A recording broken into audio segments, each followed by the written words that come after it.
Vamos a hacer una conferencia de prensa breve porque tenemos que irnos al AIFA, al Aeropuerto Internacional Felipe Ángeles, para celebrar, conmemorar el Día de la Fuerza Aérea. Siéntense, por favor. Está con nosotros, bueno, está por llegar, Rosa Isela Rodríguez, estaba aquí hace un momento. Está con nosotros Omar García Harfuch, secretario de Seguridad y Protección Ciudadana, el general Ricardo Trevilla Trejo, secretario de la Defensa Nacional, el almirante Pedro Raimundo Morales Ángeles, secretario de Marina, el general Guillermo Briceño Lovera, comandante de la Guardia Nacional, y la maestra Marcela Figueroa, titular del Secretariado Ejecutivo del Sistema Nacional de Seguridad Pública. El día de hoy vamos a presentar la información, los datos, la estadística del cierre de enero ya de 2026. Les adelanto que la reducción en homicidios dolosos de septiembre de 2024 a enero de 2026 es del 42%. Hay una reducción adicional de 2% de diciembre del 2025 a enero del 2026. Marcela nos va a presentar con todo detalle el resultado de enero de 2026 comparado con los meses anteriores y con los años anteriores. Después, como siempre, participará Rosa Isela Rodríguez con atención a las causas, y después el secretario de Seguridad, Omar García Harfuch, para dar el informe de las detenciones relevantes de este periodo. Y después pasamos a sus preguntas. Adelante, Marcela.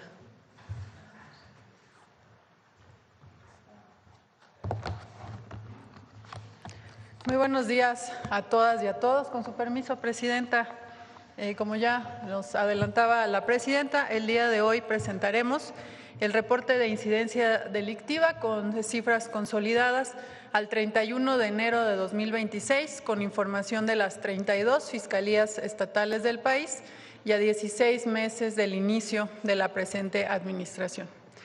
En esta primera gráfica, como ya decía la Presidenta, podemos ver la tendencia en el promedio diario de homicidio doloso, desglosado de forma mensual de septiembre de 2024, es decir, al inicio de la administración, a enero de 2026, el mes que acaba de concluir. Destaca la disminución del 42% del promedio diario respecto a septiembre de 2024. Como se ve claramente en la gráfica, en los últimos 16 meses se ha presentado una tendencia sostenida a la baja en los homicidios en el país. La actual administración inició con un promedio de 86.9 homicidios diarios y en enero de 2026 cerró en el promedio en 50.9, siendo enero de 2026 el mes más bajo de los últimos 17 meses. En la siguiente lámina se presenta el promedio diario de homicidios dolosos que se registraron en septiembre de 2024 y aquellos que se registraron en enero de 2026. La reducción es equivalente, a 36 homicidios dolosos menos por día respecto a septiembre de 2024, lo que confirma una disminución sustantiva en este delito. En esta gráfica se presentan, en la siguiente, por favor, se presentan los homicidios dolosos registrados. Esto, lo que estamos viendo en la gráfica, son los eneros de cada año, de 2017 a 2026. Destaca significativamente enero de 2026 como el enero más bajo desde 2016. A continuación, pasamos a las entidades federativas. Esta gráfica agrupa los homicidios dolosos a nivel nacional de enero de 2026. 7 entidades federativas concentraron el 50.6% del total de homicidios de todo el país. En primer lugar está Guanajuato, que representó el 8.8% del total de homicidios a nivel nacional. En segundo lugar, Baja California, que representa el 8.4% del total nacional. En tercer lugar está Chihuahua con 7.9%. Después, en cuarto lugar, se encuentra el Estado de México con 6.8%. En quinto lugar, Sinaloa con 6.7%. En sexto lugar, Morelos con 6.2% del total. Y en séptimo lugar, Guerrero con 5.8% del total nacional. Asimismo, informamos que al comparar enero de 2025 contra enero, la siguiente por favor, contra enero de 2026, se observa que 26 entidades federativas disminuyeron su promedio diario de homicidio doloso. Destacarían en los primeros lugares, como decía, es una comparación entre enero de 2025 y enero de 2026, Zacatecas con menos 88%, San Luis Potosí con menos 83.9% y Quintana Roo con menos 73.2%. Ahora veremos puntualmente algunos estados, sobre todo aquellos que al inicio de la administración concentraban la mayor cantidad de homicidios. En esta gráfica se observa el comportamiento de los homicidios dolosos de Guanajuato de septiembre de 2024 a enero de 2026. Se presenta una importante reducción, sobre todo a partir de febrero de 2025, con lo que ya suman 11 meses con esta tendencia. Se trata de una disminución del 65% en el promedio diario de homicidios, después de que Guanajuato llegara a registrar 12.71 homicidios diarios en febrero de 2025, mientras que en el mes que acaba de concluir se registraron 4.45 homicidios dolosos en promedio diario, por lo que enero de 2026 es el mes más bajo de los últimos 17 meses. En cuanto a Baja California, la entidad también presenta una disminución sostenida en la comisión de este delito. En septiembre de 2024 se registraron 7.13 homicidios dolosos diarios en promedio, mientras que en enero de 2026 el promedio disminuyó a 4.29, lo que significa una reducción del 40% en el promedio diario de homicidios dolosos en esta entidad. En la siguiente gráfica podemos observar el comportamiento de los homicidios dolosos, en este caso en el Estado de México, también de septiembre de 2024 a enero de 2026. También en este estado se observa una tendencia claramente a la baja. Si comparamos septiembre de 2024 contra enero de 2026, hubo una disminución del 48% al pasar de 6.63 a 3.48 homicidios dolosos diarios en promedio. La siguiente, por favor. En el caso de Guerrero también observamos una disminución significativa. Al comparar octubre de 2024 con enero de 2026, se tiene una reducción del 55% en el promedio diario de homicidios, al pasar de 6.58 a 2.94.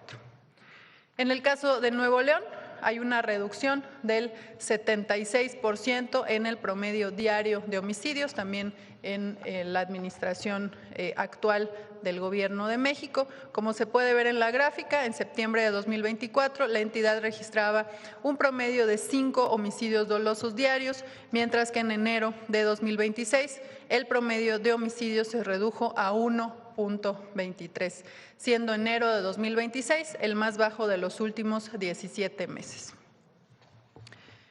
En esta siguiente gráfica presentamos la información referente a Tabasco. Si comparamos, en este caso, febrero de 2025, en donde hubo un reforzamiento de la estrategia de seguridad en esta entidad, contra enero de 2026, el mes que acaba de concluir, se observa una disminución del 70% en el promedio diario de este delito, al pasar de 3.21 homicidios promedio diario a 0.97, como decía, en el mes que acaba de concluir de enero.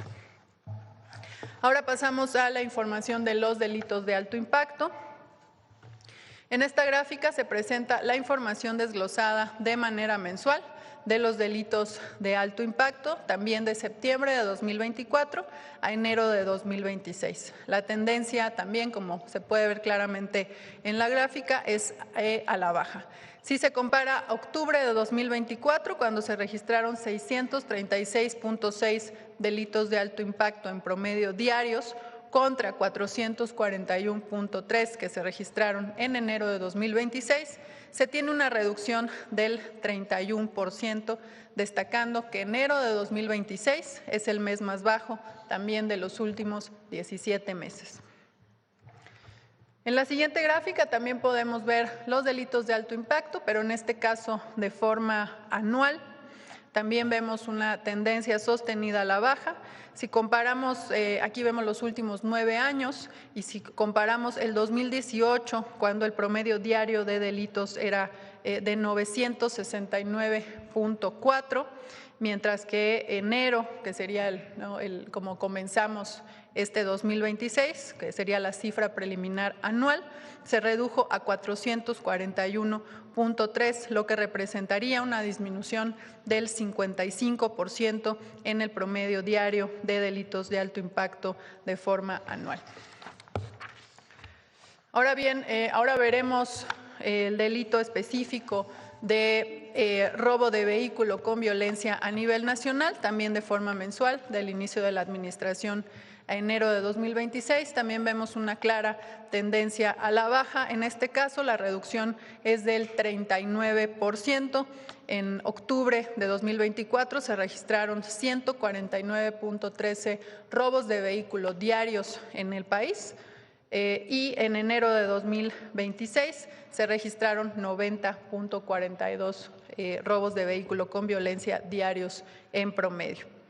Y si analizamos también este mismo delito de forma anual, también lo vemos claramente a la baja. Si comparamos 2018 contra 2026, el preliminar que tenemos iniciando este 2026, la disminución sería de un 57%. Ahora vemos estos delitos de alto impacto, pero de manera desagregada, no solo robo de vehículo con violencia. Vemos que prácticamente todos los delitos de alto impacto presentan disminuciones. Esto es una comparación entre enero del año pasado, del 2025, y enero que acaba de concluir. En este caso, el feminicidio disminuyó 12.7%, las lesiones dolosas por disparo de arma de fuego decrecieron 12.2%, el secuestro con una reducción de 50%, la extorsión con una disminución del 30.3%, el total de robos con violencia disminuyó 24.6%, el robo de vehículo con violencia tuvo un decremento de 33.6%, el robo a transportista con violencia tuvo una disminución de 20.4%, el robo a transeúnte con violencia disminuyó 18.4%, el robo a negocio con violencia se redujo 25.2% y otros robos con violencia disminuyeron también 22.3%. En el caso de robo a casa habitación con violencia, es el único delito que vemos con un incremento que es menor de 2.6% en esta comparativa. Y finalmente presentaremos el delito de extorsión, también de manera mensual de toda la administración, de septiembre de 2024 a enero de 2026. Como vemos en la gráfica, a partir del inicio de la Estrategia Nacional contra la Extorsión, que como ustedes recordarán, inició a principios de julio del año pasado, podemos identificar una reducción de que inició la estrategia del 38% en la comisión de este delito. De mi parte es cuanto respecto al informe de incidencia delictiva nacional. Como saben, estos datos estarán disponibles para su consulta en el portal del Secretariado Ejecutivo del Sistema Nacional de Seguridad Pública en los próximos días. Muchas gracias. Permiso, presidente.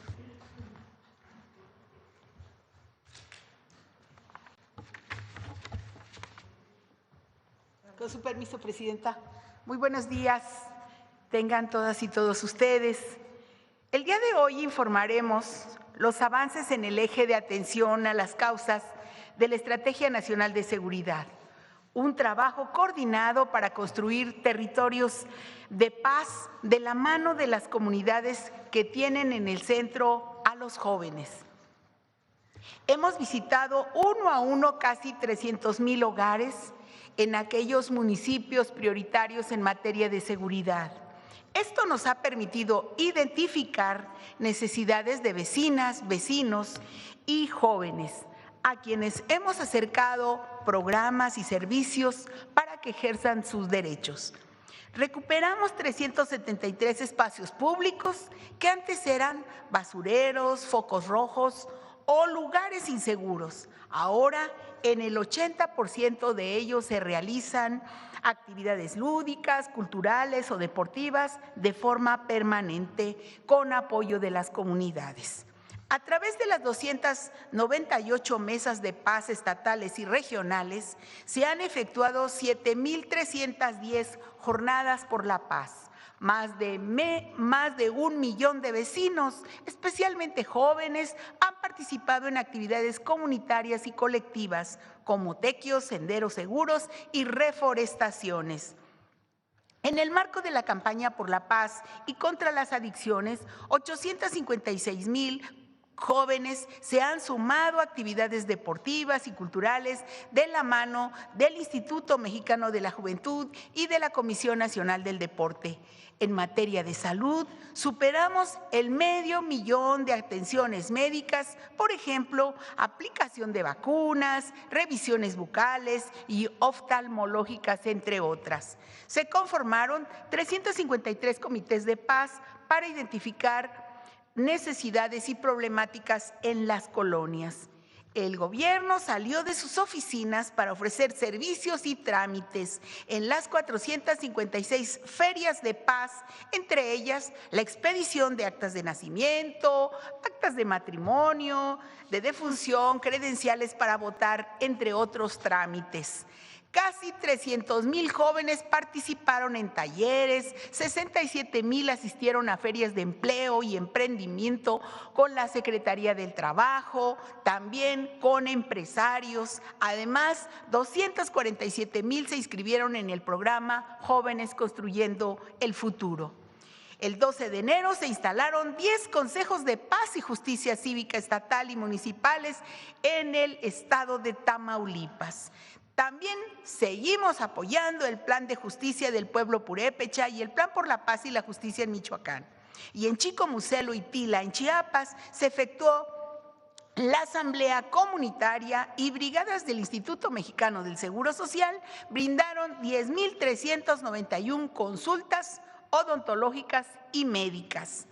También la Comisión Federal de Electricidad restituyó el servicio eléctrico en la localidad de Tierra Blanca, en Chiapas, en beneficio de familias del barrio El Calvario, a través de la Secretaría del Trabajo y Previsión Social. En el municipio de Gómez Palacio, Durango, se llevó a cabo la recuperación de espacios públicos. La Secretaría de Cultura sigue ofreciendo acciones permanentes como conciertos, convites y talleres de arte, donde al momento han participado más de 100,000 personas. A través del Tianguis del Bienestar hemos devuelto al pueblo lo que por derecho le corresponde, mediante la entrega gratuita de más de 1,948,000 artículos nuevos de primera necesidad, aquí trabajando con la Secretaría Anticorrupción y Buen Gobierno, la Secretaría de Hacienda, la Secretaría de la Defensa, el INDEP, la Guardia Nacional, Aduanas y el SAT. Y también con la colaboración de la Defensa Nacional y la Iglesia Católica, continuamos con Sí al Desarme, Sí a la Paz. Del 1 de octubre de 2024 a la fecha, la población ha canjeado de forma anónima y voluntaria 9,128 armas de fuego por dinero en efectivo. Este es el compromiso de atender las causas, que el gobierno esté cerca y con la población. A la fecha se han brindado más de 5 millones, la que sigue, más de 5 millones de servicios en beneficio de más de 3 millones de personas. Muchas gracias.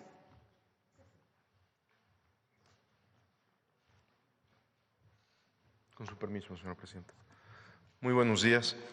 Desde el inicio de esta administración, bajo el liderazgo de la presidenta Claudia Sheinbaum, se consolidó una estrategia que prioriza la atención a las causas, el uso estratégico de la inteligencia, la investigación criminal y una operación territorial coordinada entre la Secretaría de la Defensa Nacional, la Secretaría de Marina, Guardia Nacional, Fiscalía General de la República, Secretaría de Seguridad y Protección Ciudadana y el Centro Nacional de Inteligencia. Este trabajo conjunto entre las instituciones del Gabinete de Seguridad y la coordinación de las autoridades estatales ha permitido debilitar estructuras criminales, detener objetivos prioritarios, combatir delitos de alto impacto y brindar mayor protección a la ciudadanía. Del 1 de octubre del 2024 al 31 de enero del 2026 se han obtenido los siguientes resultados. Por delitos de alto impacto han sido detenidas 43.438 personas. Se aseguraron más de 327 toneladas de droga, incluyendo 1.800 kilos y más de 4 millones de pastillas de fentanilo. También se decomisaron 22.800 armas de fuego. El Ejército y la Marina han desmantelado más de 2.000 laboratorios para la producción de metanfetaminas. Y en acciones en alta mar se han asegurado 51 toneladas de cocaína. Esto representa una afectación directa a las capacidades financieras y operativas de las organizaciones criminales, además de evitar que millones de dosis de droga lleguen a los jóvenes en las calles.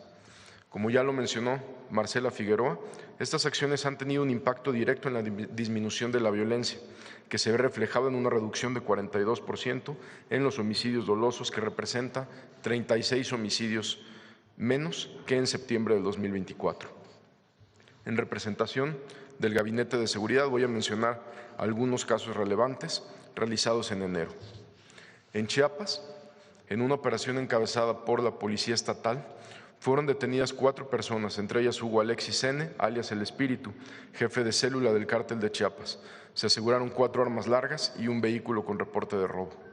En una operación coordinada del Gabinete de Seguridad y autoridades estatales, en Torreón, Coahuila, se realizó la detención de 6 integrantes del Cártel del Noreste. Entre los detenidos se encuentra Eber José N., alias El Águila, identificado como objetivo prioritario y generador de violencia con presencia en Moris, Chihuahua. Cuenta con una solicitud de orden de aprehensión por autoridades de Estados Unidos y está relacionado en agresiones contra diferentes autoridades, además de participar en los lamentables homicidios cometidos contra la familia Levarón en noviembre del 2019. En esta acción se aseguraron armas de fuego, cargadores y vehículos. En el Estado de México, en seguimiento a trabajos de investigación desarrollados en colaboración con la Fiscalía General de Justicia del Estado de México y la Secretaría de Seguridad del Estado de México, se realizó la detención de 11 personas que operaban con alto nivel de violencia en los municipios de Tultitlán y Coacalco, vinculadas con al menos 16 homicidios, además de participar en la venta y distribución de droga, así como en extorsiones diversas.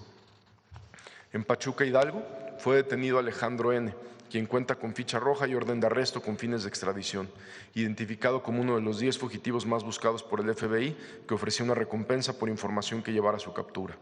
Es requerido por las autoridades de Carolina del Norte, también por robo de arma, por robo con arma de fuego, robo de vehículo, homicidios y secuestro en primer grado. En el estado de Querétaro, el Gabinete de Seguridad, con apoyo de la Fiscalía y Policía Estatal, ejecutaron 12 órdenes de cateo y detuvieron a 30 personas, entre ellas a Diego N., líder de una célula delictiva de Los Salazar, encargado de coordinar la venta y distribución de droga, armas, extorsión, así como agresiones a grupos antagónicos y reclutamiento de integrantes de la organización criminal para operar en Querétaro, Sinaloa y Guerrero. En Mazatlán, Sinaloa, fue detenido Daniel Alfredo N., alias El Cubano, quien cuenta con una orden de detención con fines de extradición. En Culiacán, Sinaloa, en seguimiento a trabajos de inteligencia e investigación, se detuvo a Jesús Emir N., alias Radio 13, identificado como uno de los responsables del ataque contra los 2 diputados ocurrido el 28 de enero en el mismo municipio. Esta persona era responsable del control de radios de comunicación, la instalación de cámaras parásitas para monitorear la movilidad de las autoridades y la adquisición de drones para la célula criminal. En San Luis Río Colorado, como parte de los operativos de vigilancia en carretera, la Guardia Nacional detuvo a una persona a bordo de un vehículo donde transportaba 212 kilos de metanfetamina, 14 kilos de marihuana y 1 kilo de fentanilo. En González, Tamaulipas, fueron detenidas 4 personas, entre ellas Serapio N., jefe de célula para la organización delictiva Los Rojos, responsable del tráfico de drogas, personas, armas, extorsión, homicidio, robo de hidrocarburo y generador de violencia en diferentes municipios. Fueron aseguradas 5 armas de fuego, granadas, cargadores, cartuchos y vehículos. Desde la implementación de la Estrategia Nacional contra la Extorsión, instruida por la presidenta Claudia Sheinbaum, se han incrementado el número de denuncias ciudadanas en el 089. Del 6 de julio del 2025 al 1 de febrero del 2026, se han recibido 142.505 llamadas, de las cuales el 89% fueron extorsiones no consumadas gracias al acompañamiento en tiempo real de los operadores. 15.708 llamadas, que representan el 11% del total, fueron extorsiones consumadas y que aportaron información para la apertura de más de 5,000 carpetas de investigación por parte de las fiscalías estatales. Derivado de estas carpetas de investigación, en 24 estados de la República han sido detenidas 814 personas por este delito, en colaboración entre las autoridades federales y las autoridades estatales.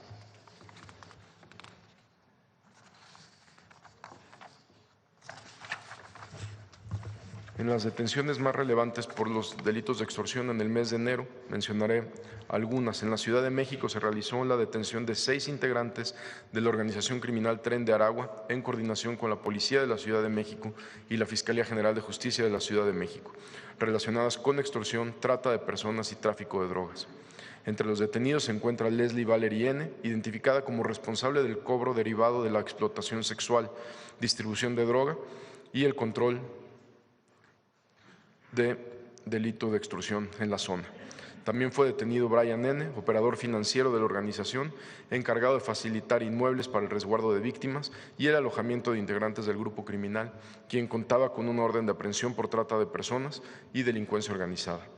En Apatzingán, Michoacán, como lo informamos aquí, fue detenido César Alejandro N., alias El Botox, líder de la célula delictiva Los Blancos de Troya, vinculados con los delitos de homicidio, extorsiones a productores en el sector limonero y aguacatero, cobro de piso, robo de vehículo y venta de droga.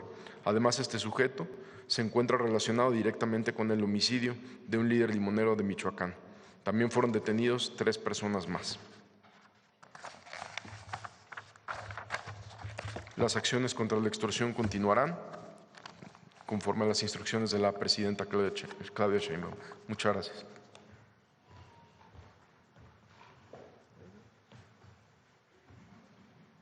Informe de resultados de septiembre del 2024 a enero del 2026.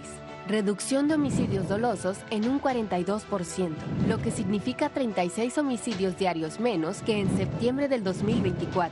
Enero del 2026 es el mes de enero con menos homicidios en los últimos 10 años. Además, de enero de 2025 a enero de 2026, 26 entidades de la República disminuyeron su promedio diario de homicidios.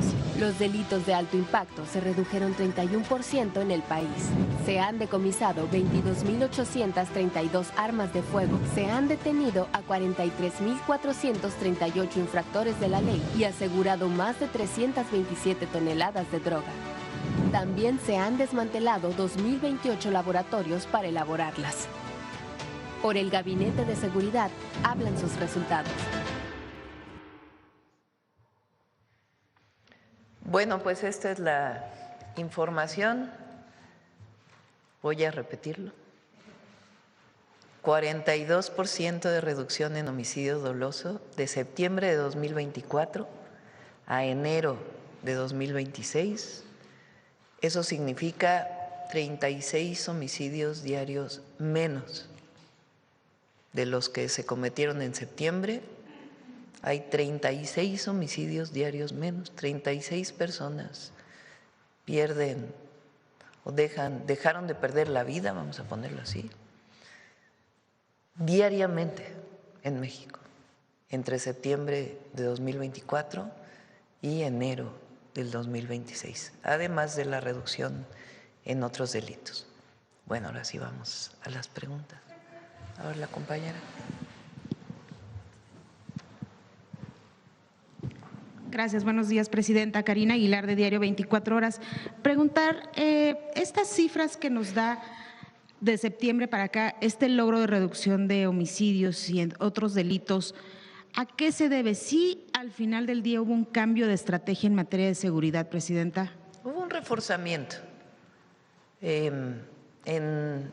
sobre todo o dos áreas principales, o tres, vamos a ponerlo así. La primera, hoy tenemos ya la Guardia Nacional consolidada. Entonces, se sigue trabajando, porque todos los días hay que mejorarla. Es una institución que tiene apenas 6 años, ¿es? 6 años. Entonces, evidentemente, una institución de seguridad con 6 años, pues tiene todavía que irse consolidando. Pero ya hay una fuerza federal del tamaño de la Guardia Nacional con su profesionalismo. Lo segundo, reforzamos inteligencia e investigación. Recuerden que modificamos la Constitución para que el Centro Nacional de Inteligencia pudiera no solo dedicarse a la seguridad nacional, que es su función principal, sino a la seguridad pública.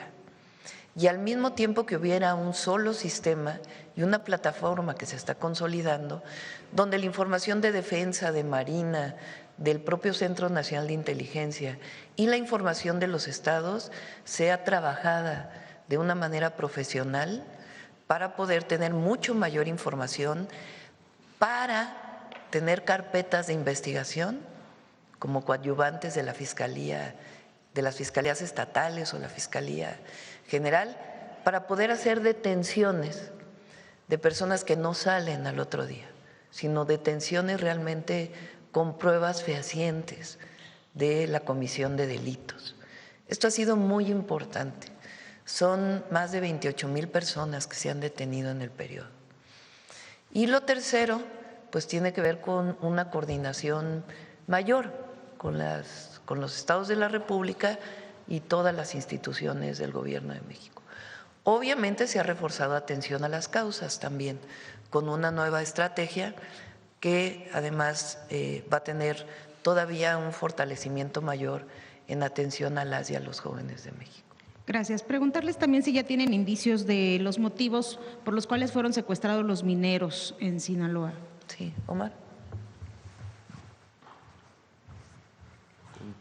Con las primeras detenciones que realizó el ejército de 4 personas presuntamente responsables de la privación ilegal de la libertad, lo que mencionan es que fueron confundidos las primeras declaraciones de los detenidos con integrantes de un grupo antagónico.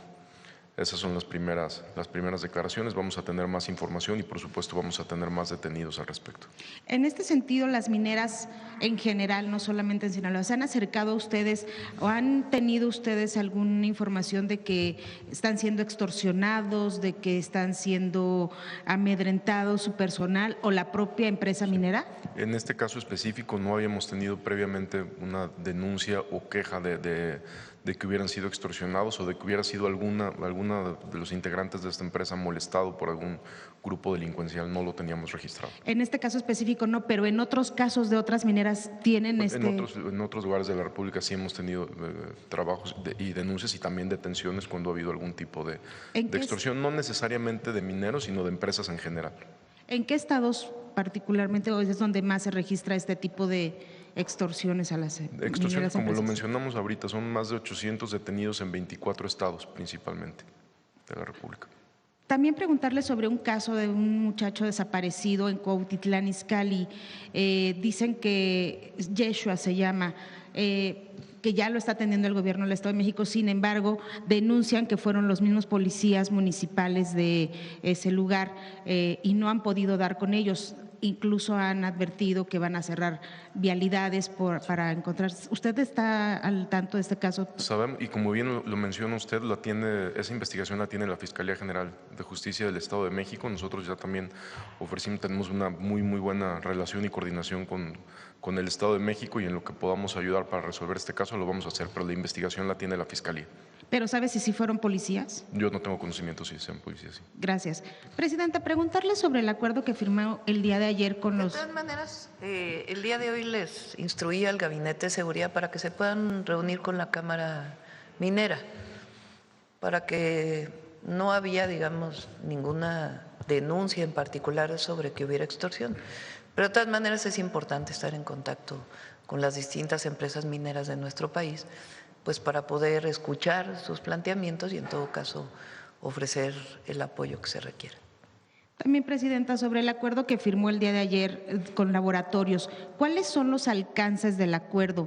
¿Cuáles son las metas? ¿Cuándo se podrá, qué se va a realizar en México y cuándo se podrá ya ver materializado este tema?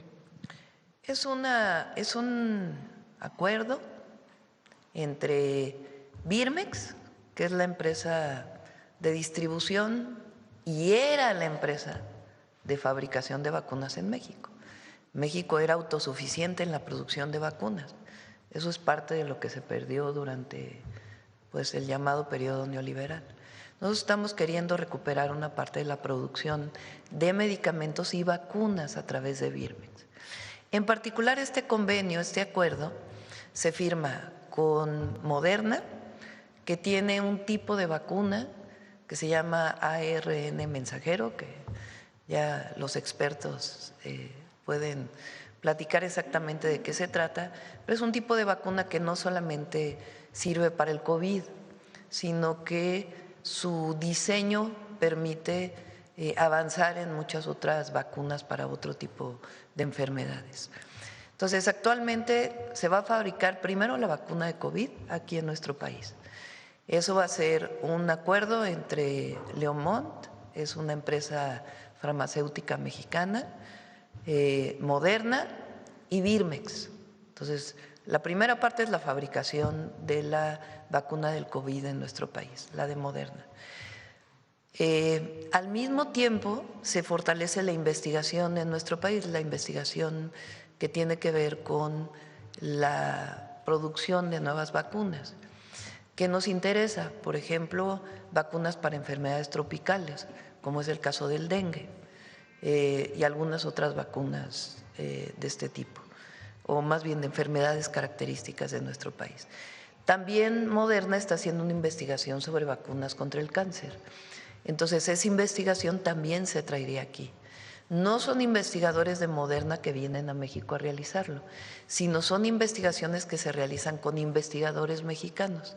En particular, ya se tiene firmado un convenio con el Instituto Politécnico Nacional, pero el objetivo es firmarlo también con los institutos nacionales de investigación, con el IMSS y con la Universidad Nacional Autónoma de México. De esta manera, pues hay un beneficio para México de manera muy importante. Y también pues el conocimiento, la transferencia tecnológica para Birmex de la realización de este tipo de vacunas y a todo la investigación biomédica es muy reconocida en México. Y entonces esta alianza pues permite desarrollar todavía mejor este tipo de vacunas que son pues de última generación. Presidenta, preguntarle si usted puede confirmar que Jesús Ramírez presentó su renuncia al cargo. No, Jesús está trabajando con nosotros, no tiene por qué presentar su renuncia. Como lo he dicho muchas veces, Jesús lo conozco desde que estuvimos juntos en el movimiento, bueno, desde antes del movimiento del CEU, cuando yo estaba en la Facultad de Ciencias y él estaba en el CCH en Naucalpan. Es un hombre de principios y sigue colaborando con nosotros.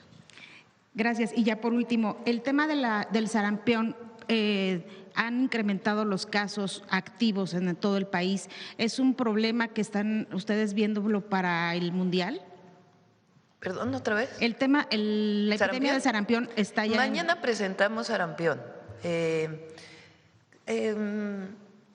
Vamos a presentar cómo están los casos, cómo fue que se controló en Chihuahua y en otros estados de la República, cómo ha iniciado su incremento de contagios en algunos otros estados, qué es lo que se tiene que hacer en términos epidemiológicos, cómo estamos coordinados con los estados de la República, particularmente en este momento en Jalisco está con mayor presencia el brote y también en algunos otros estados como Ciudad de México y Estado de México, pero hay coordinación para la vacunación.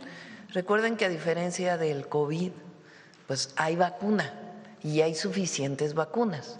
Lo importante es vacunar ahí donde se da el brote, como se hace con las medidas epidemiológicas, alrededor de donde se presenta el brote y al mismo tiempo ciertas edades que puedan vacunarse. El día de mañana lo vamos a presentar, este reforzamiento de la vacunación y dar toda la información a la población para que sepan dónde vacunarse, cómo vacunarse, qué edades son las que debemos vacunar. También un estudio que se hizo por parte, no sé si es del Instituto Nacional de Nutrición o de uno de los institutos de salud, de cuáles son las edades en donde hay menor vacunación, porque hay esta idea de que no se vacunó durante el periodo de la pandemia, que tuvo pues sus dificultades, pero en realidad hay un sector de la población de edades entre 18 y más años que tienen menor vacunación. Entonces también ahí en ciertos estados de la República se va a reforzar la vacunación. Todo esto lo sé porque ayer tuvimos reunión con Secretaría de Salud y todas las instituciones de salud.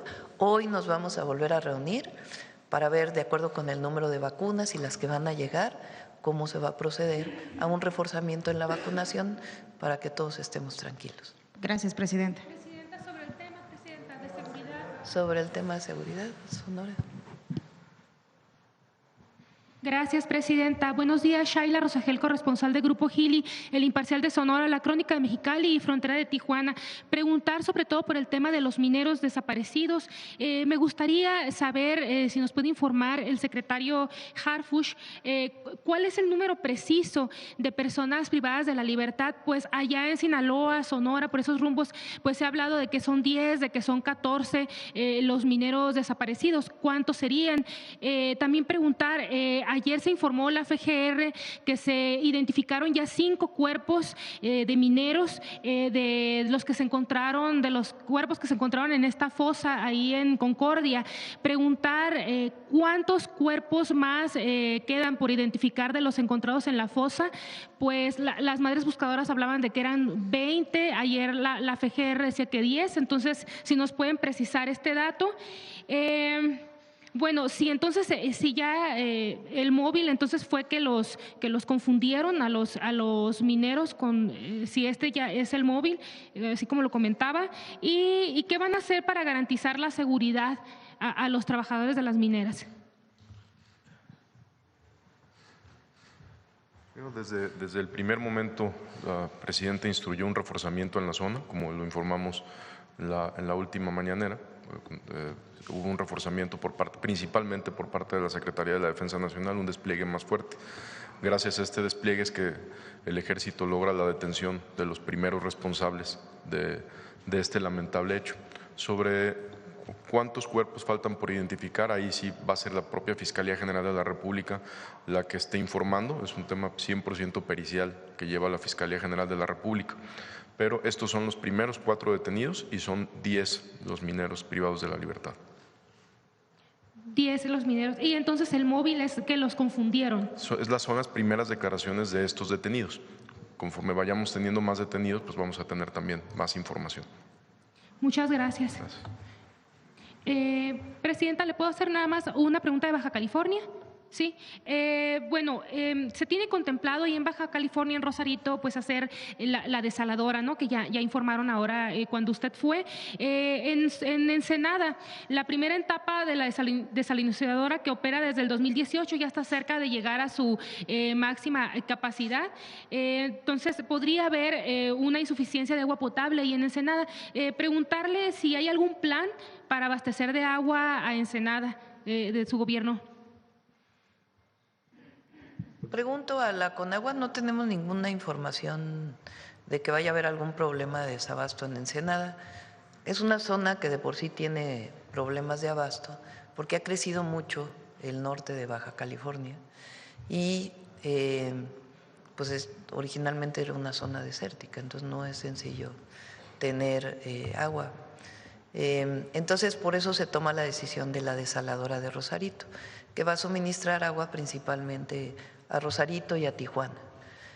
Por cierto, les informo que en estos días, producto del cambio en la ley de aguas, se le va a entregar ya a el municipio de Mexicali y de Tijuana directamente la concesión de agua.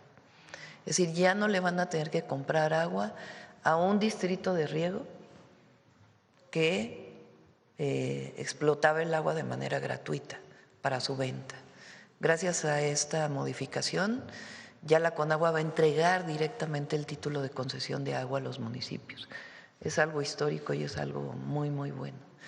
Y en el caso de Ensenada lo revisamos y le pido a la Conagua que pueda dar más información. Muchas gracias, presidenta. Gracias. Sí, a ver, la compañera. Gracias, presidenta. Buenos días. Judith Sánchez Reyes, de Perspectivas MX y Radio Milet. Si nos puede hacer la precisión el secretario de Seguridad, ¿a qué cártel pertenecen esos 4 detenidos? Y ¿cuál es, digamos, la cantidad de las personas encontradas sin vida? ¿Son 4 de los 10 mineros que secuestraron? O no sé si nos pueda precisar.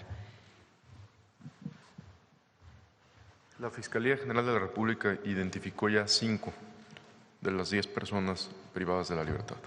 Y estos son una cédula de los Chapitos. Es confirmado que es. ¿A qué grupo, digamos, qué grupo antagónico era con quien fueron confundidos estos trabajadores? Pues como sabemos, la lucha entre ellos es entre Chapos y Mayos. Entonces, estos sujetos, estos detenidos son de la cédula de los Chapitos. Muchas gracias. Presidenta, en otro tema, ¿qué motivó la cancelación del encuentro con legisladores estadounidenses el día de ayer a su visita? No, yo nunca lo confirmé. O sea, no estaba en mi agenda. Siempre planteamos que en este caso de los legisladores que venían, los iba a recibir la Secretaría de Relaciones Exteriores. No estaba en mi agenda recibirlos, así fue pues teníamos otros temas y esa fue la decisión que tomamos. Nunca cancelé la reunión con los legisladores. Bien, presidenta, gracias. He recibido a otros legisladores y en este caso pues teníamos otros temas en la agenda, también muy importantes, y tomamos la decisión de que lo recibiera la Secretaría de Relaciones Exteriores. Bien, presidenta, gracias por aclarar. En otro tema, en Oaxaca se ha pues revelado que el hermano del gobernador Salomón Jara tiene pues varios familiares en la nómina, 3 hijos, su nuera, el yerno y 10 sobrinos. Esto pues ha generado mucha inconformidad en la población oaxaqueña y más allá de esta acción, presidenta, que pues se califica como nepotismo y que afecta directamente pues la imagen del gobernador, ¿no considera usted que también afecta a lo que tiene que ver pues con los principios del movimiento del partido al que usted pertenece, debido a que replican pues prácticas que tanto se ha criticado del pasado? En ese sentido, también preguntarle, presidenta, ya hay una ley justo para evitar este tipo de prácticas, pero entrará en vigor hasta el 2030. En tanto que otras acciones desde la Federación se pueden hacer o se van a implementar justo para erradicar estas situaciones. Eso ya está en la ley desde hace mucho tiempo. De hecho, Miguel de la Madrid metió parte de esas leyes después de que López Portillo tenía varias familiares en la nómina. Ahí viene, si recuerdan, que no sirvió de mucho, pero lo que le llamaron la renovación moral. Y entonces vinieron cambios que tenían que ver con esto. Después se hicieron otros cambios. A nivel federal no se puede contratar a un familiar hasta el nivel 4. ¿Qué quiere decir nivel 4? Uno va haciendo las relaciones, ¿no? Por ejemplo, un hermano mío pues tiene una relación directa. La esposa del hermano pues tiene otra relación. Y así hasta el 4.º nivel. Son relaciones directas hasta el 4.º nivel. Entonces está prohibido contratar a una persona hasta el 4.º nivel. Puede haber una circunstancia en donde ya haya habido un familiar que trabajaba desde antes en el gobierno, antes de que llegara la otra persona. En esos casos, por protección laboral, no se considera este caso. Pero no se puede contratar cuando se llega. Cada entidad también tiene su propia legislación.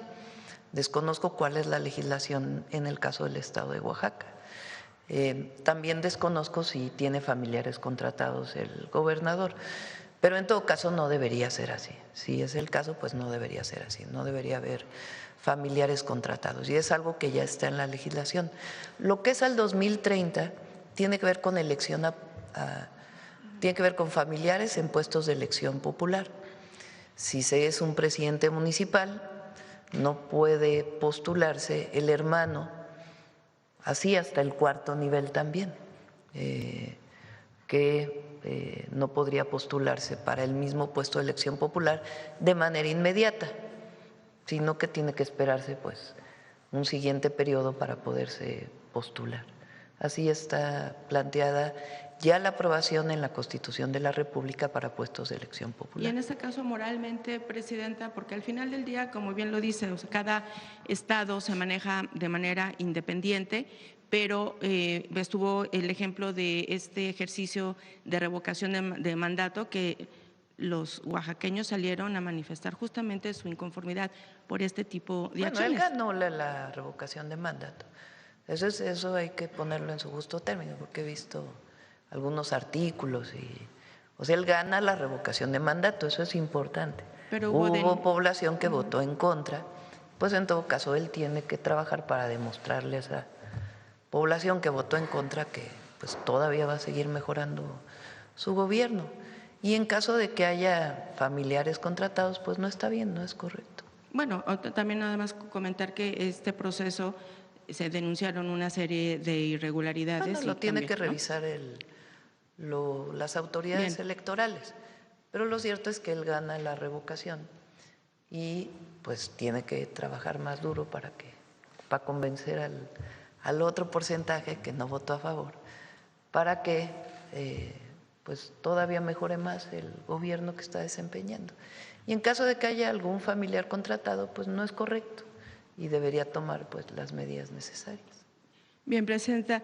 Y quisiera yo preguntarle, por ejemplo, dentro de lo que son las reuniones de seguridad, si se tocan, se abordan, a lo mejor casos de esta naturaleza, sobre que haya señalamientos o ya denuncias consolidadas de servidores públicos, gobernadores, o sea, cualquier persona que esté dentro de lo que es el ámbito de la gobernanza o de la clase política. Se lo pregunto porque ha trascendido, por ejemplo, que la exdiputada federal del PRI, Carla Ayala, que actualmente tiene un cargo dentro de su partido, que es la Secretaría de Vinculación con la Sociedad Civil, será vinculada a proceso en próximos días, justo también porque fue denunciada en su momento de abuso de autoridad, también de hacer esta práctica de nepotismo al tener, al parecer, familiares en la nómina, pero sobre todo por hacer este clásico moche de quitarles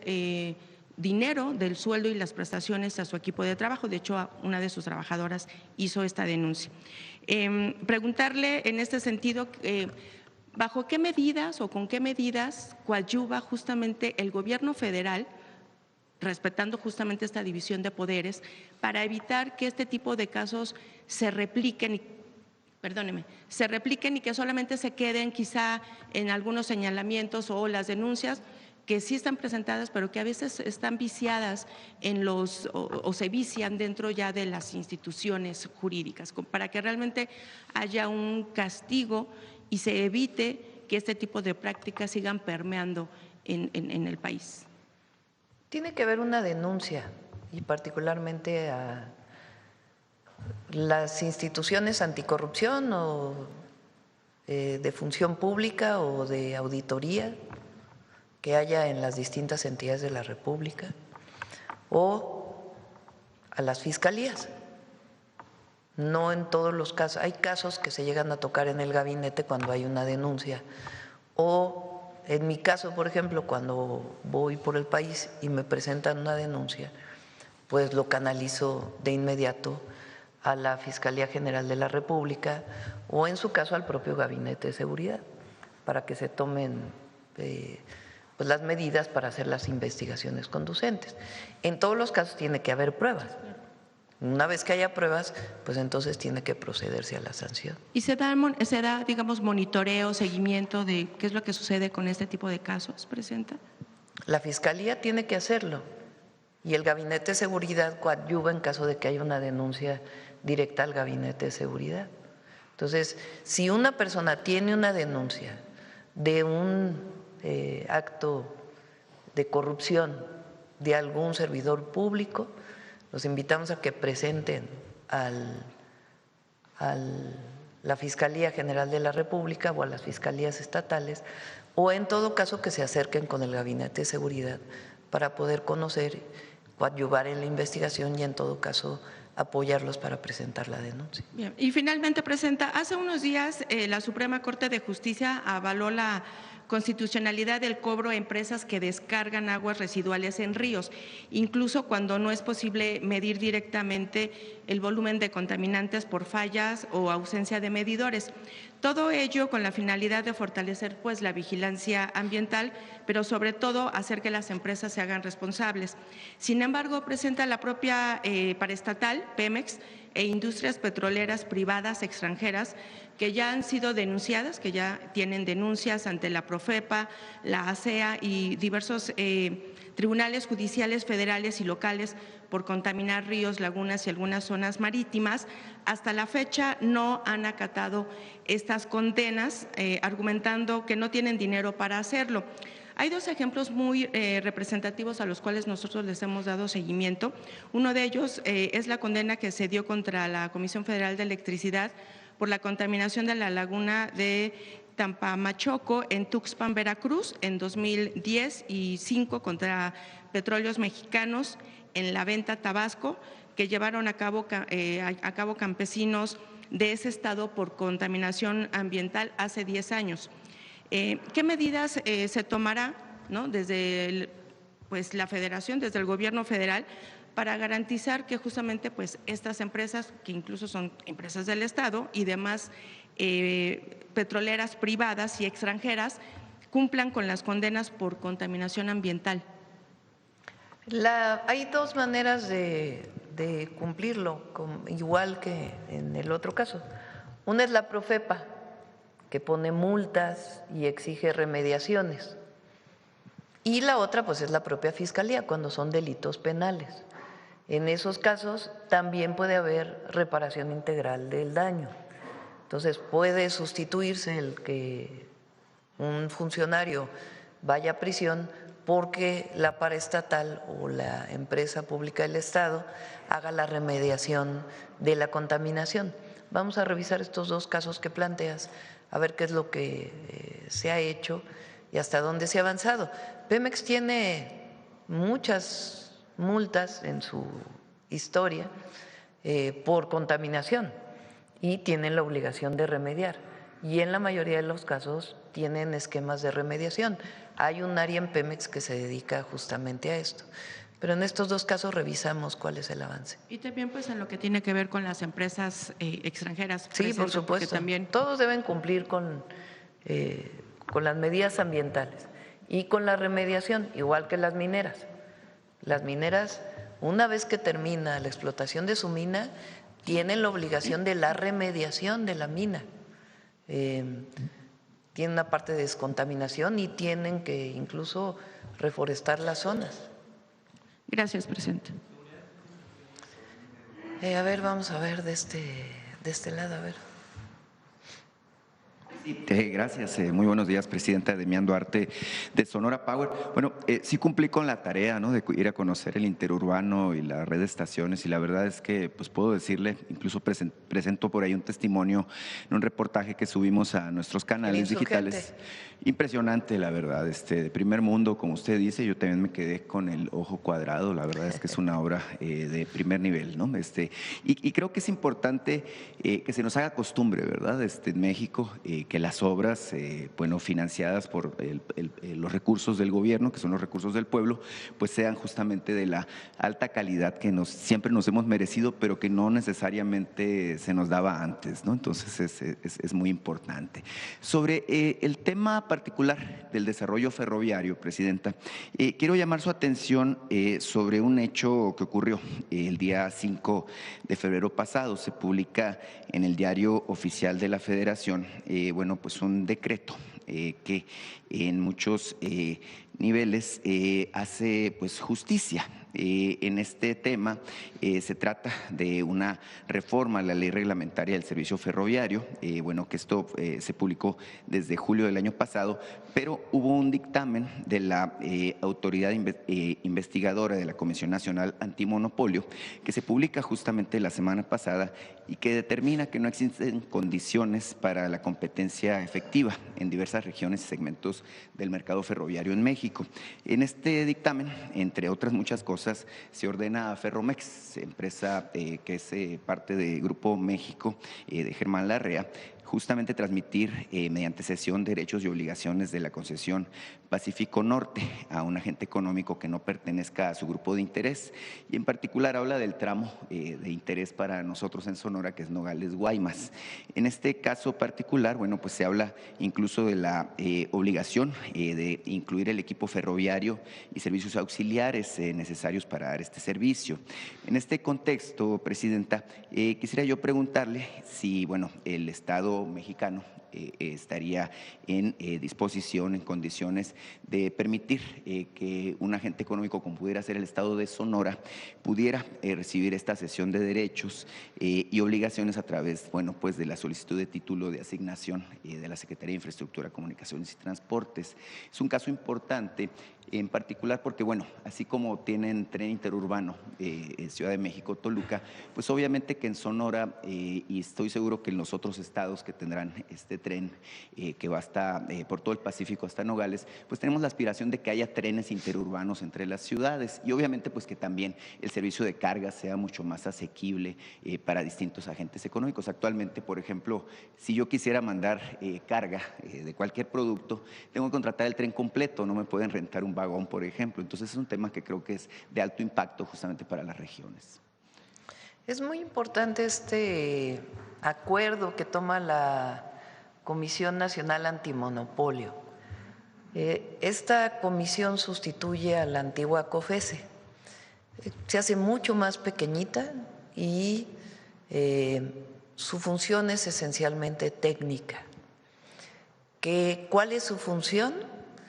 Evitar que haya monopolios en el país y promover que haya competencia.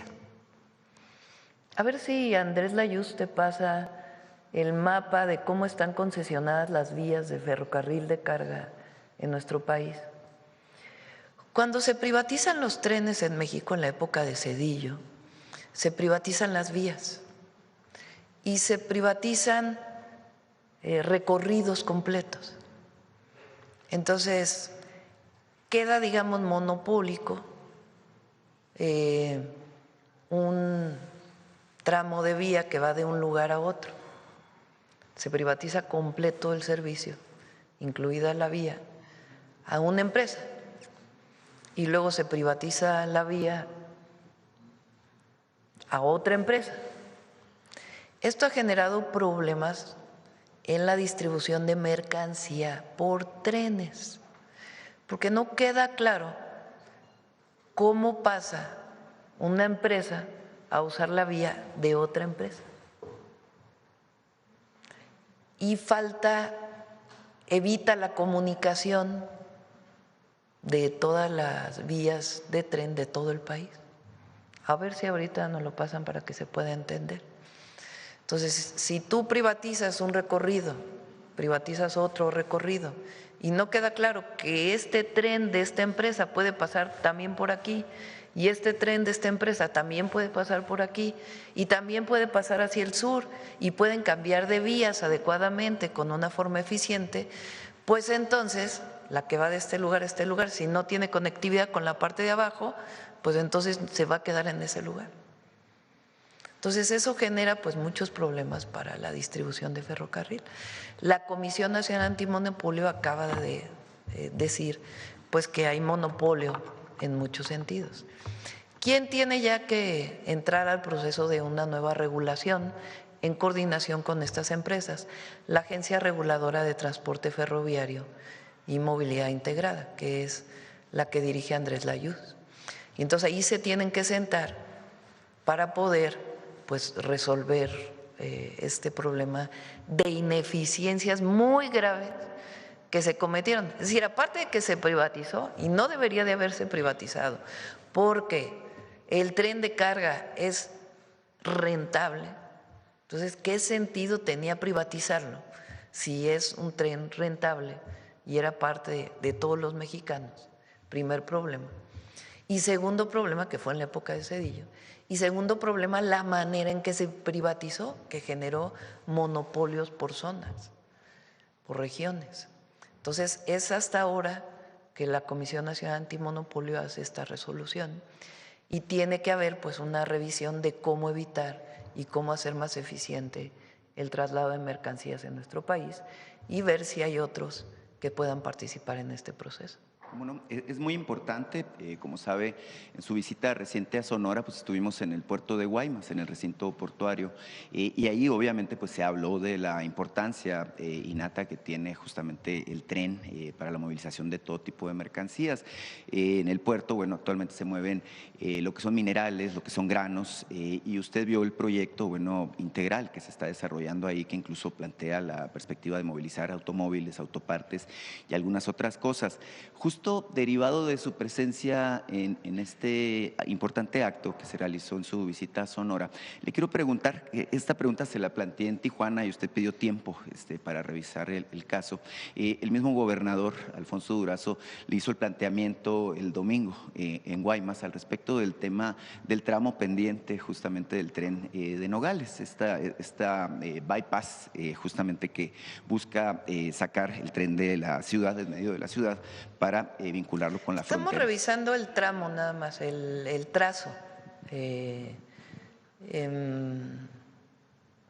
Y ya pues daremos muy pronto la solución. Sí, le insisto en el tema porque hay preocupación, evidentemente, porque pues tiene un año paralizada esta obra y el tema es que se inunda, ¿no? Como es un túnel que corre justamente. Sí, no se va a dejar así, pero tenemos que revisar el trazo, que es algo importante. Claro.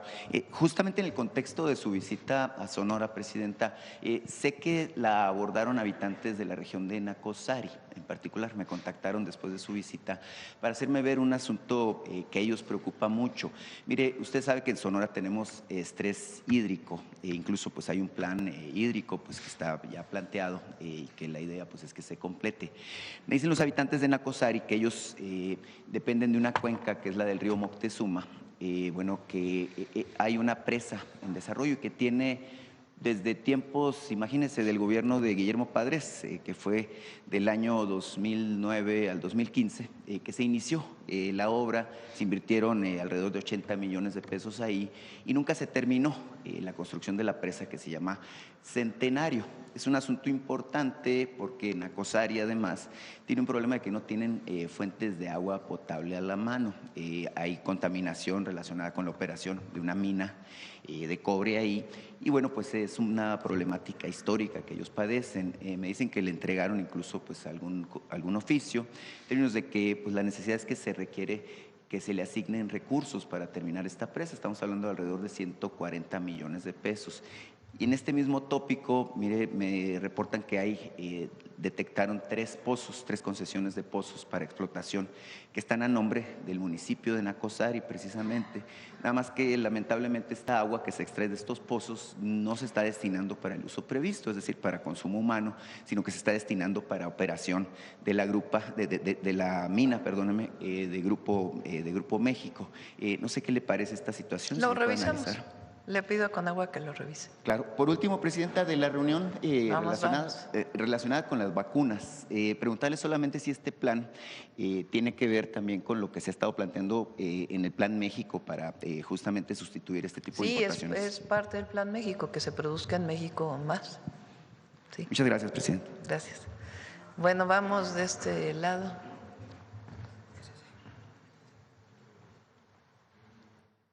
¿Son las vías del tren? Sí, es el que mandó Andrés. A ver. Sí. Vamos de este lado, a ver el compañero. Muchas gracias. Gracias, Presidenta. Buenos días a todos. Julio Sánchez de Uno TV. Solamente una duda por el tema de los mineros de Sinaloa. Saber si hubo algún contacto por parte de la empresa canadiense con México? ¿Han hablado? ¿Los han buscado? ¿Ha habido alguna comunicación? Con el gobierno del estado han estado platicando. Nosotros, a través de Rosa Isela, con la Comisión de Víctimas, se ha estado en contacto con la Comisión del Gobierno del Estado y con las familias. Y como dije hoy, le pedí al Gabinete de Seguridad que estuviera en contacto con la Cámara de la Industria Minera para poder conocer sus necesidades de seguridad y poder apoyar más. Muchas gracias, presidenta. En otro tema, y que tiene que ver con seguridad, ayer estuvieron aquí familiares de 4 turistas del Estado de México que viajaron, estaban, entiendo, de vacaciones en Sinaloa y que fueron, pues en un principio, lo que se sabe, de acuerdo a los testimonios, que fueron secuestrados o desaparecidos, no sabían.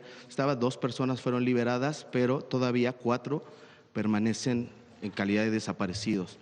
Estuvieron ayer, hicieron manifestaciones. A ver, ¿qué información tiene al respecto, secretario? Sí, lo que tenemos conocimiento es que habían rentado unos racers, unos vehículos, son interceptados por un grupo criminal, secuestran a 6 personas, liberan minutos después, tiempo después a dos personas, se mantienen 4 todavía retenidas. Estamos trabajando con el gobierno del estado para dar con su paradero y tener detenidos. En este caso, a diferencia del otro, en este caso no tenemos detenidos todavía.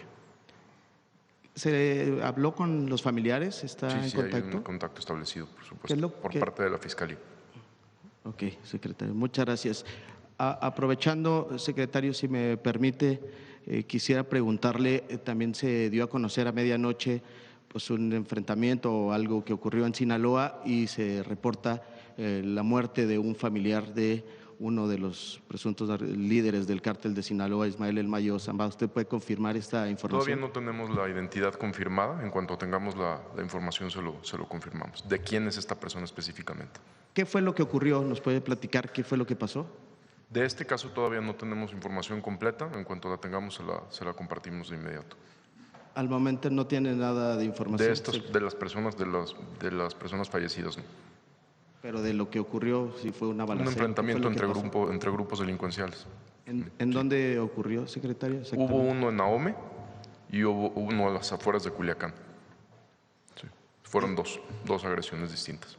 Es todo la información que se tiene de manera oficial. Sí. Ok, secretario, muchas gracias.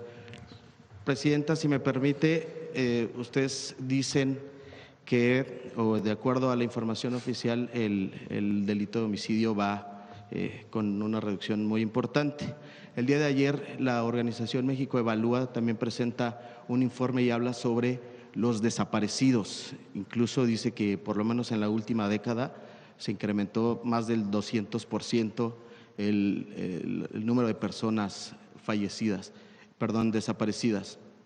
Dice que a la par de la información oficial que hay sobre número de homicidios, también tendría que integrarse, digamos, de manera oficial, las personas desaparecidas. Esta situación, usted, ¿qué información se tiene, digamos, sobre los desaparecidos? Tenemos pendiente el informe de desaparecidos. Estamos terminando de fortalecer el tema de la alerta para poder dar ya toda la información. Puedo adelantarles algo. La manera en que se registraban antes las personas desaparecidas y que se registraron posteriormente es distinta. Se estableció un esquema de registro en una plataforma, independientemente de si se presentaba la denuncia en las fiscalías o no. Hemos estado revisando la información que viene en esta plataforma y eso es parte de la información que vamos a presentar. De cuántos datos están completos y cuántos datos de plano ni el nombre completo viene de la persona. Entonces, tú tienes un registro de personas desaparecidas, no viene viene el nombre de pila, Juan, Pedro, Manuel, no sé, pero no viene ni el apellido, ni viene la dirección, ni viene el día de la desaparición, ni viene el lugar de la desaparición, ni viene si se levantó carpeta de investigación o no. Entonces, lo que vamos a presentar es cuántos de los registros están en esa condición, cuántos de los registros tienen información completa, cuántos de esos registros que tienen información completa tienen carpetas de investigación y cuántos de esos registros ya se encontraron a las personas. Porque en la plataforma no viene cuántas personas se han encontrado a partir del registro completo que viene ahí. Entonces, toda esa información la vamos a presentar. Entonces, ha llevado su tiempo, lo terminamos más o menos completo ya el proceso de revisión, de búsqueda y de cumplimiento de la ley. Recuerden que hice una propuesta para cambiar todas las leyes de desaparecidos y de la Ley Nacional de Población.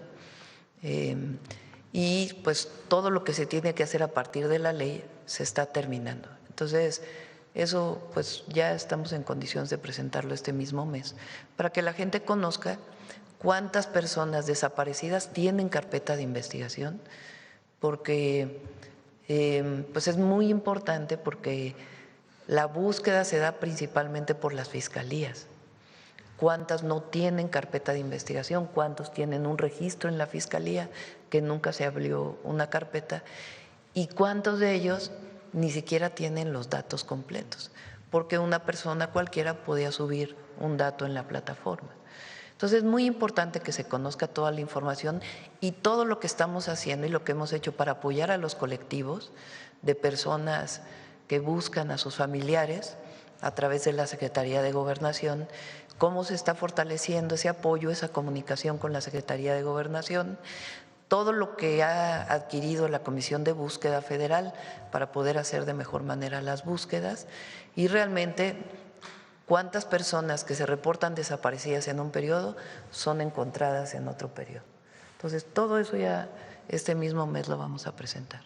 Presidenta, de acuerdo con toda esta información que se ha venido trabajando y conociendo este estudio de esta organización que tanto se asemeja con la realidad, esto que ellos dicen. Pues es que ellos basan sus datos en la plataforma. Entonces, por eso les digo que esa plataforma pues tiene muchos problemas. Y obviamente nuestro objetivo no es ni esconder ni cerrar, no. Queremos transparencia absoluta en todo esto, porque el fenómeno de la desaparición pues a todos debe preocuparnos, pero hay que medir las cosas en su justo término. Entonces, por eso es el trabajo que hemos venido realizando y también todos los protocolos de búsqueda que se hacen a partir de una denuncia completa.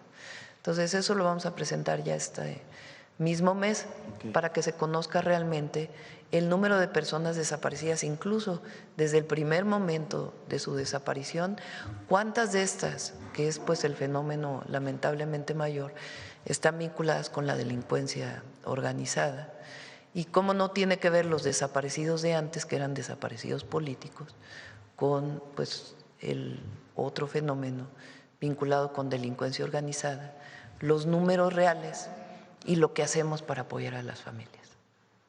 Gracias, Presidenta. Quisiera preguntarle sobre el tema de Tequila, Jalisco, la regidora, que quedó una regidora que se llama Evelyn Castañeda, hizo algunos comentarios, incluso entiendo que fue como parte de la investigación, pues denuncias con la persona que ahora quedó al frente de la presidencia municipal se llama Lorena Marisol Rodríguez. Entonces, saber esta parte, si que tiene un vínculo, dice esta regidora, con el cártel Jalisco. Primero hay que decir que esta persona fue elegida por el Cabildo, como debe de ser, dentro del marco jurídico, dentro del marco legal. Obviamente se revisa si tiene alguna denuncia o no presentada. Y he pedido a la secretaria de Gobernación pues que esté cerca de el municipio, digamos, para estar pendiente de lo que opina la ciudadanía y cómo está la ciudadanía, aparte de, obviamente, el trabajo que debe hacer el Gabinete de Seguridad. Hay videos incluso de ella con música o corridos, narcocorridos del líder del cártel Jalisco. Esto sí, hay que revisarlo y sobre todo ver pues qué opina la población y qué trabajo va a desempeñar ella, porque tiene que pues resolver todo el problema que se había presentado con el anterior alcalde, ¿no? Pero no fue elegida por el propio Cabildo, como lo marca la legislación. Y nosotros pues tenemos que estar pendientes, revisando, y muy cerca de la población de Tequila, no solo de los empresarios, sino de la gente que vive en Tequila, para poder tener pues que cambie por completo la dinámica que se estaba viviendo. ¿No había una manera, digamos, previa para filtrar y garantizar o blindar que este perfil pues, no tuviera algún tipo de… Pues se eligió por el Cabildo, o sea, el Cabildo decide, esto es lo que legalmente está en la Constitución de Jalisco, entonces se eligió porque, por cierto, dijeron que la secretaria de Gobernación la eligió, no, ella no la eligió. Imagínense cómo se va a meter ella en elegir a una presidenta municipal. Lo que ella hizo, pues, estar pendiente de que el proceso se llevara, porque evidentemente el municipio no se puede quedar sin gobierno, ¿no? Entonces, que realmente pues estuviera llevando a cabo el proceso como establece la ley. Pues es su responsabilidad, la gobernabilidad del país. Entonces, estuvo pendiente de que se llevara a cabo el proceso como lo marca la ley, pero quien elige a esta persona pues es el propio Cabildo, y hay que estar muy pendientes pues de que el gobierno de esta persona esté acorde con la ley y que pues regrese la tranquilidad al municipio de Tequila.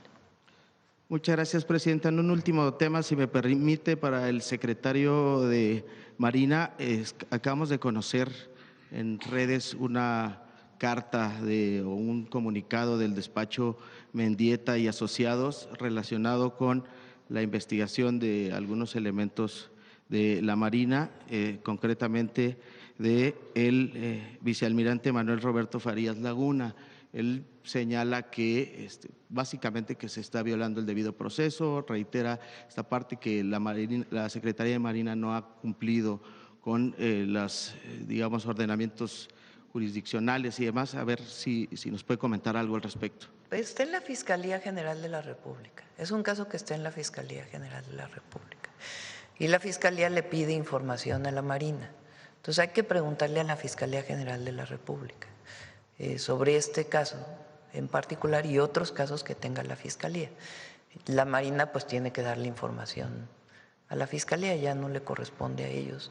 Presentaron la denuncia y la Fiscalía tiene que garantizar pues que hay pruebas suficientes y el juez que ordena en todo caso una orden de aprehensión. De acuerdo con este comunicado dice que precisamente la Marina no ha cumplido. Entonces, a ver si se Pero es la Fiscalía, o sea, puede contestar el almirante, no hay ningún problema. Pero sí es muy importante que la ciudadanía sepa que es una denuncia que se presenta en la Fiscalía con los hechos que tiene la Marina. Ellos mismos denunciaron. Y ya es la Fiscalía quien tiene que revisar pues todas las pruebas pertinentes.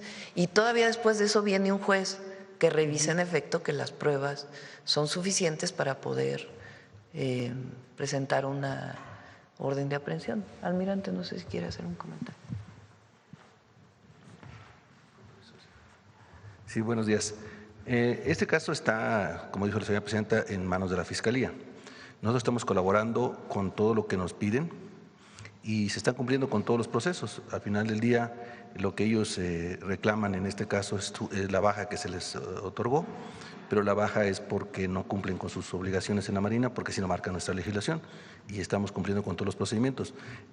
Todavía los imputados tienen derecho a acudir ante los jueces para apelar a lo que nosotros estamos determinando, pero pues tendrá que determinar la autoridad competente. Secretario, dice aquí en el comunicado que la autoridad castrense sigue negando el acceso a la información requerida y amparándose en el argumento genérico, dice aquí, de seguridad nacional, el cual no ha sido avalado judicialmente y contraviene órdenes expresas de la autoridad jurisdiccional. Eso es lo que dice el comunicado. Nosotros de los abogados. La carpeta de investigación la tiene la Fiscalía y la Fiscalía es la que presenta ante el juez las pruebas de los hechos. Nosotros le otorgamos a la Fiscalía la información que nos solicitan conforme a lo que estaríamos en desacato si no lo hiciéramos. Ahora, los jueces ordenan cierta suspensión de algunos hechos y los acatamos como lo marca la ley. Muchas gracias, secretario. ¿Por qué no aclara de una vez el tema de la información del interoceánico? Le pregunté. Sí. En el tema del interoceánico ha habido varias solicitudes de información para saber incluso las grabaciones que se tuvieron durante los recorridos de los trenes. Esa información no se está negando de facto, simplemente porque está en una carpeta de investigación, la ley no nos permite proporcionarlas. En cuanto termine la investigación, esa información va a ser pública, porque no nos afecta en que se conozca, simplemente por ley no la podemos dar porque está en una carpeta de investigación. Muchas gracias, presidente. Vamos a ver ahora de este lado, a ver la compañera. Gracias, presidenta. Buenos días. Consultarle su opinión sobre la declaración de Jeremy Lewin, subsecretario de Estado para Ayuda al Exterior de Estados Unidos, quien acusó a Cuba de revender a Asia parte del petróleo donado por Venezuela. No tenemos información de ello. Nosotros, como lo he dicho en varias ocasiones, el petróleo que se envió a Cuba, la mayor parte es a través de un contrato de compra, como con cualquier país del mundo, y otra parte fue por razones humanitarias. Y en este momento estamos haciendo todas las gestiones para poder pues enviar nuevamente petróleo, que es muy necesario para el pueblo de Cuba y que no tenga efectos para el pueblo de México. Entonces, como lo dije ayer, consideramos que es muy injusto que se ponga aranceles a quien envía petróleo a Cuba. Y vamos a seguir ayudando con ayuda humanitaria de distinto tipo. Perdón, presidenta, no me presenté. Jimena Mejía, de Grupo Imagen. Le quiero consultar sobre el tema legislativo. Ayer se dio a conocer en la reunión de la Junta de Coordinación Política del Senado que va a continuar un tiempo más para evaluarse este salón de belleza tan polémico que ha estado. Consultarle si usted no considera que debería cerrarse en el ejemplo de la austeridad. Ya se le corresponde al Senado. No, ya es mucho. Y preguntarle, presidenta, el coordinador de los diputados de Morena, Ricardo Monreal, admitió que la negociación para la reforma electoral pues todavía no tiene resultados por esta parte con los aliados. También que el fin de semana en la mesa de negociación con el PT hubo cierto roce. Ya va a venir la reforma, ya no. Es que es eso, consultarle, No sé. pues qué rumbo tendrá si se ven estas situaciones entre el PT. Nosotros vamos a enviar la reforma, porque yo me comprometí con la gente en mis 100 puntos que iba a enviar una reforma electoral. Y como lo he dicho, es una reforma que mantiene la representación de las minorías. Es una reforma que busca, número uno, que todos aquellos que quieran ser diputados o senadores busquen el voto popular, aún reconociendo la representación de las minorías. Tiene que haber una disminución de costos, de lo que cuesta pues todo el proceso electoral en nuestro país, que es muy oneroso para el pueblo de México. Tiene que fiscalizarse más los recursos. ¿Qué otro tema estamos viendo? Y que pueda aumentarse la participación popular en decisiones diversas, que aumente la democracia participativa. Esas son esencialmente las propuestas que estamos enviando. Y de los mexicanos en el exterior, que nos han pedido que ellos quieren elegir a sus propios diputados, que estamos viendo los mecanismos. De no apoyarla a los aliados, ¿estaría en riesgo la alianza con el partido? ¿Qué mensaje le da a la ciudadanía el no poder respaldar algo que es parte del movimiento? Ya, vamos a esperar, no necesitamos especular. Gracias, presidenta. Sí. Bueno, vamos por acá, a ver, compañero. Buenos días, Presidenta. Manuel Galeazzi Ramírez, de Ciline y El Político en las Redes. Si usted me lo permite, me gustaría consultar al secretario de Seguridad si nos puede dar algunos detalles de cuál es el estatus jurídico de los presuntos delincuentes que han sido trasladados a Estados Unidos. Si bien sabemos que hay un acuerdo de extradición con el país vecino, quisiera saber cuál es el estatus jurídico, si pueden ser doblemente juzgados o si incluso pueden llegar a obtener penas de muerte. No sé si pudieran ser. En la solicitud del Departamento de Justicia que firma la titular, ahí mismo dice que ninguno será sujeto a pena de muerte. Entonces ellos tienen distintos juicios, algunos que ya han iniciado, otros que todavía no, pero la pena de muerte se descarta para todas las personas que han sido enviadas a Estados Unidos. ¿Y también hay algún acuerdo para que posiblemente lleguen a cumplir sus penas aquí en el país, pues al final son ilícitos que cometieron aquí en territorio nacional? No, hay personas que tienen todavía asuntos pendientes aquí en México, entonces ha habido otros casos donde son liberados en Estados Unidos y por Estados Unidos nos los entregan a nosotros para que cumplan acá su condena. Secretario, aprovechando que usted está al uso del micrófono, el fin de semana también salió un texto periodístico del New York Times en donde decían que habían detectado que algunos de los armamentos que se han decomisado en México, que usted nos presentaba informes, pues tienen procedencia de fabricación incluso de fábricas del Pentágono, concretamente de una asociada en las afueras de Kansas City. Quisiera saber si usted tiene algún reporte puntual al respecto, pues mencionan hasta el tipo de calibre, que es el calibre 50, y quisiera saber si tiene algún detalle. Sí, creo que sí. La Secretaría de Defensa Nacional tiene más información. Ahorita le agradezco, secretario.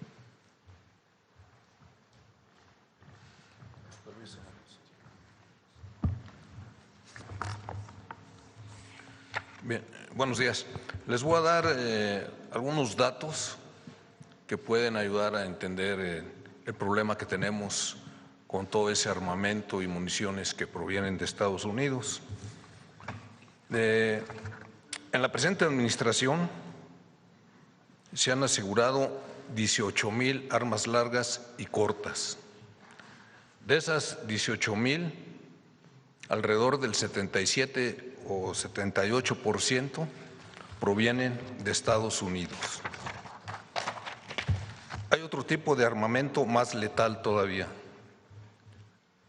Por ejemplo, las armas calibre 50. Se han asegurado en esta administración 215 armas calibre 50, fusiles del tipo de Barrett.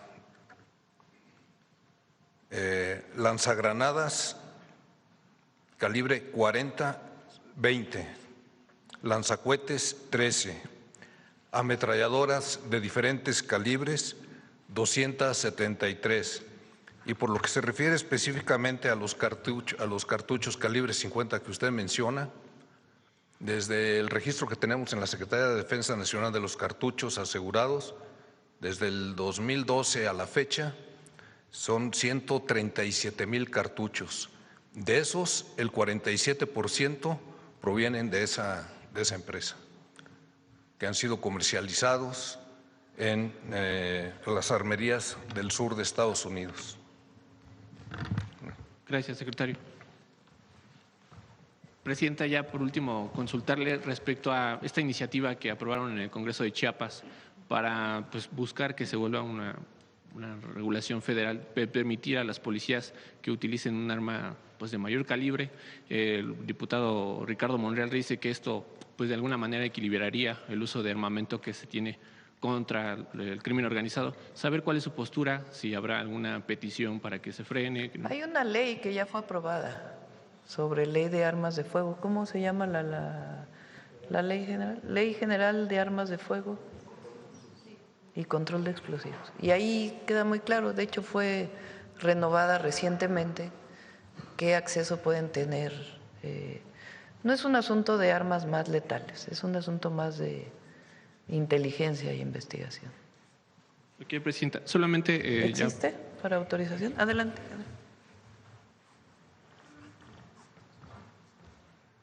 De hecho, la misma Ley Federal de Armas de Fuego y Control de Explosivos permite que cuando se considera conveniente y a solicitud de los gobiernos de los estados,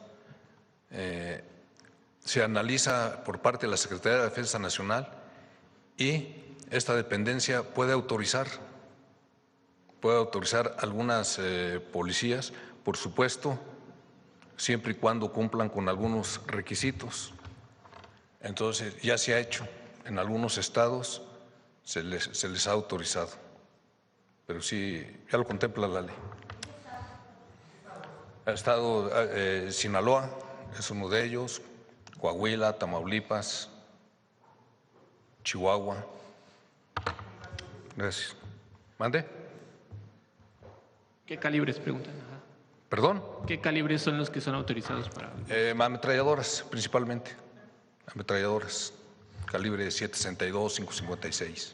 Secretario, pero en la iniciativa también mencionan que se podrían utilizar armas de uso exclusivo del Ejército. ¿Esto es así o...? Es de uso exclusivo del Ejército. Lo que le estoy diciendo, las ametralladoras son de uso exclusivo del Ejército. Ningún arma, inclusive fusiles que son automáticos, los puede utilizar la policía, únicamente semiautomáticos. Pero también se les puede autorizar bajo determinadas circunstancias. Presidente, entonces… El Ejército de Estados Unidos. Entonces es muy importante que se investigue cómo estas armas que comercializa esta empresa privada llegan a manos de la delincuencia organizada en nuestro país.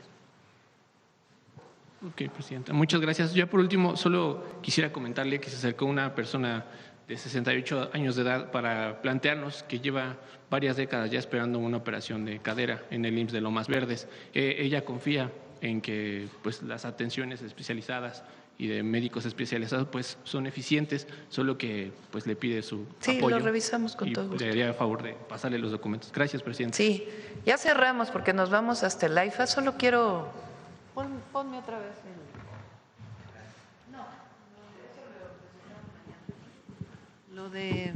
lo de los homicidios, los eneros.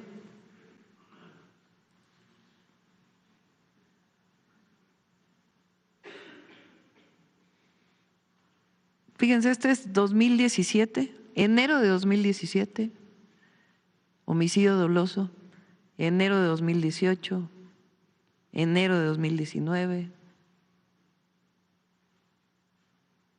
enero de 2020,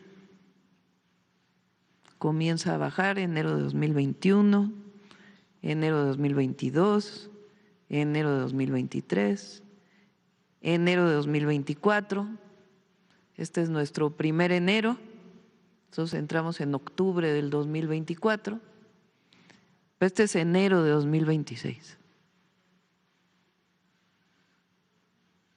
Ese es un 42% de reducción respecto a enero de 2025. Pero respecto a 2020 o 2018,